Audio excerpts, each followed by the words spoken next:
Hermanos, este texto es muy conocido para nosotros cristianos y católicos, pero siempre hay nuevas riquezas que podemos encontrar en él. Yo quisiera destacar en esta oportunidad esa frase que nos da tanta esperanza en estos momentos en que la necesitamos.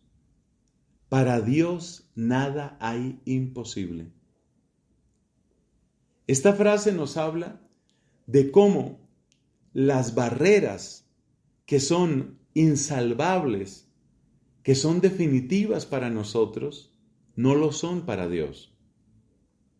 Y no estoy hablando solamente de las barreras físicas, tal vez son las menos importantes en este momento.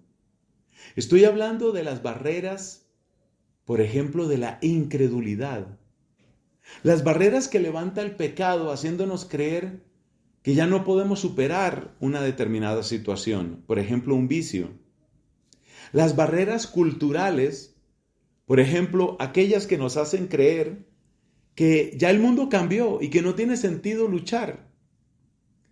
Cuando yo veo, por ejemplo, como lo estoy viendo en este momento con mis ojos, que hay jóvenes que están luchando por la dignidad de la pareja, del matrimonio y de la familia, estoy seguro que muchas personas les están diciendo a esos jóvenes, estás perdiendo tu tiempo. Ahora ya las cosas no son así.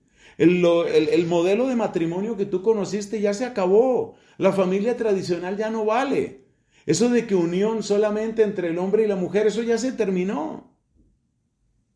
Muchas personas, estoy seguro de que tratan de desanimar a aquellos que están dando la pelea. Y tratan de presentar como imposible luchar por la causa del Evangelio. Estoy seguro que a muchas chicas, sobre todo chicas, pero también jóvenes, muchachos, pues, se les está repitiendo continuamente, mira, ese asunto de la pureza y de la virginidad y de la castidad, eso era para la Edad Media, cuando todo el mundo vivía asustado con el infierno. Ahora no. Ahora es imposible la castidad. Ahora es imposible la pureza. Y por eso es tan importante que escuchemos, no solamente con los oídos del cuerpo, sino sobre todo con los oídos del corazón, que escuchemos lo que nos ha dicho aquí la palabra. Nada hay imposible para Dios. Esto vale sobre todo cuando en nuestra vida hemos sido engañados por el pecado, que yo creo que es una realidad que todos conocemos. Porque si alguien me dijera, a mí el pecado nunca me ha engañado, pues lo que tendría que decirme con eso es que si eso fuera así, quiere decir que esa persona es, qué sé yo, inmaculada, habría que decir. Y esos no somos nosotros. O sea que el pecado nos ha engañado. Pero aunque hayamos sido engañados por el pecado, aunque el pecado haya mordido con sus asquerosas fauces nuestra carne y nuestro corazón, nada hay imposible para Dios. Eso significa que una nueva vida también es posible. Y todavía quiero añadir una pequeñita reflexión, porque no se trata de hacer una homilia muy larga. Quiero añadir una pequeñita reflexión. A veces lo que la gente considera como completamente imposible es el perdón y la reconciliación, especialmente en el ámbito de las familias.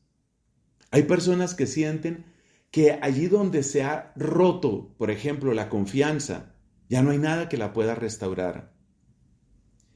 Y yo me pongo a pensar cómo muchas de las grandes figuras que aparecen en el Nuevo Testamento son personas que traicionaron a Dios, le dieron la espalda, incluso persiguieron a los cristianos como San Pablo.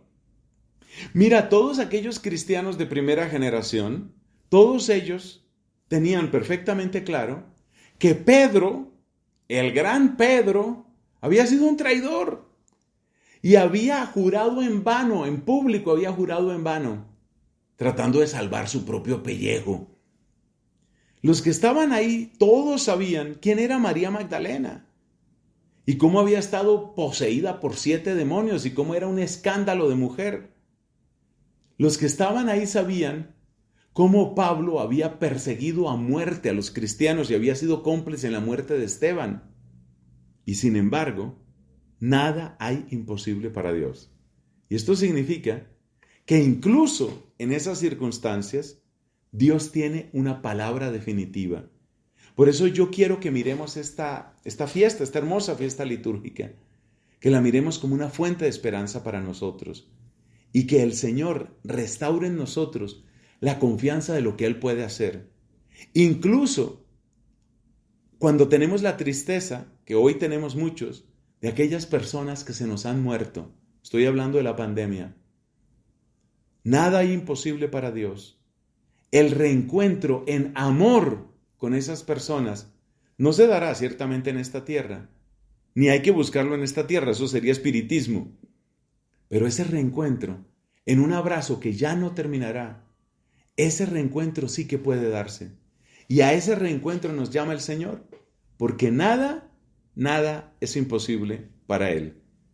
Ese mensaje quería compartirles.